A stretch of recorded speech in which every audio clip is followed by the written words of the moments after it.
I think there are a lot of people who are really surprised that I'm so quote unquote contrarian, but that I'm absolutely against Trump and will not pull my punches in saying so. I get it. It's not a matter of people thinking that we're not allowed to have our own opinions. I think that people are disappointed that I'm not a right-wing conservative. Maybe I should be flattered that they wish that I would represent them. That's not the way I've ever thought. My heterodoxy has always been that I'm a liberal rather than a hard leftist. So that. Hello, gentlemen. Firstly, thank you for your candor. I've missed the last couple of Q&As. I needed a break from some of the questions submitted late last year. It seems the anti-woke crowd loves heterodoxy until they don't. And I don't mean the occasional healthy debate among subscribers.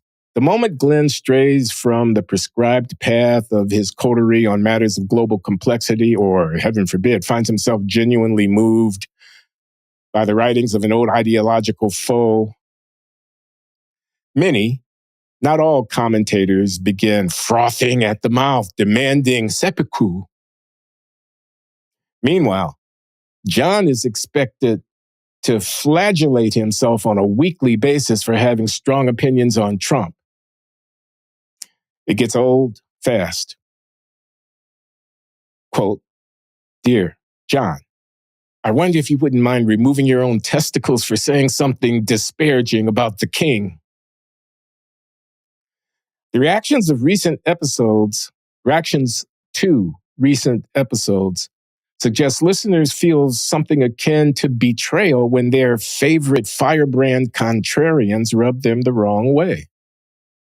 Might I say that I am a true contrarian in that I love being rubbed the wrong way, or perhaps that perversion is my own?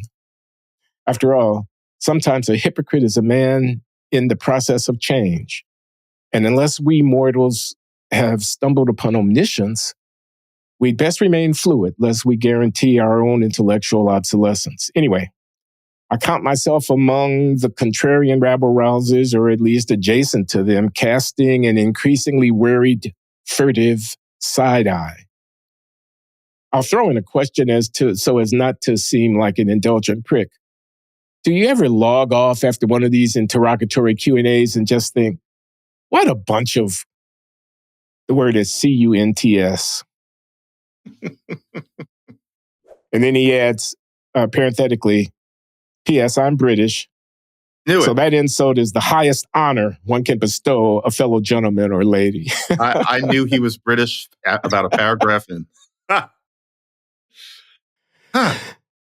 So I don't know how to respond to that, John. I appreciate the fact that someone appreciates the fact that some of our interlocutors and questioners don't appreciate the fact that we have our own minds about things and we don't necessarily have to confirm what they think about this or that controversial issue every time we speak.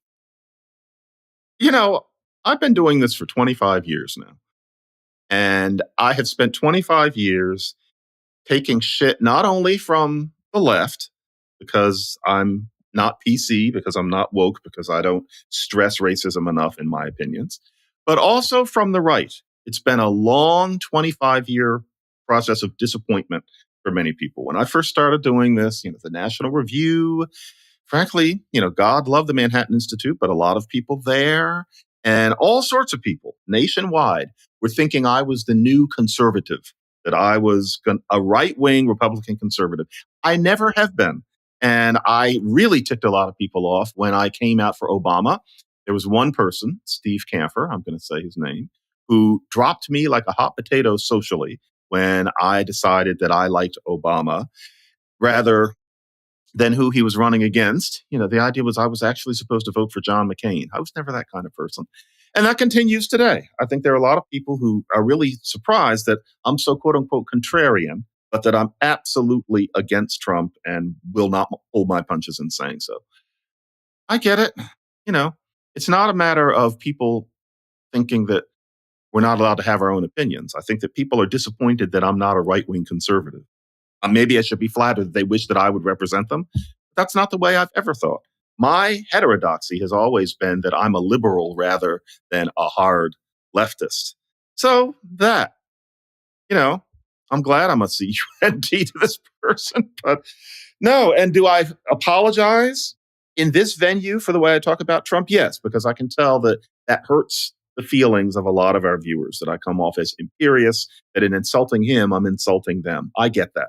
I still can't help despising the man and thinking that he should not be in office. But yes, I do think that I need to be a little politer about it here. And maybe I overdo it a bit. Maybe for you, your this person's sparring, witty British Christopher Hitchens-esque taste. I get it.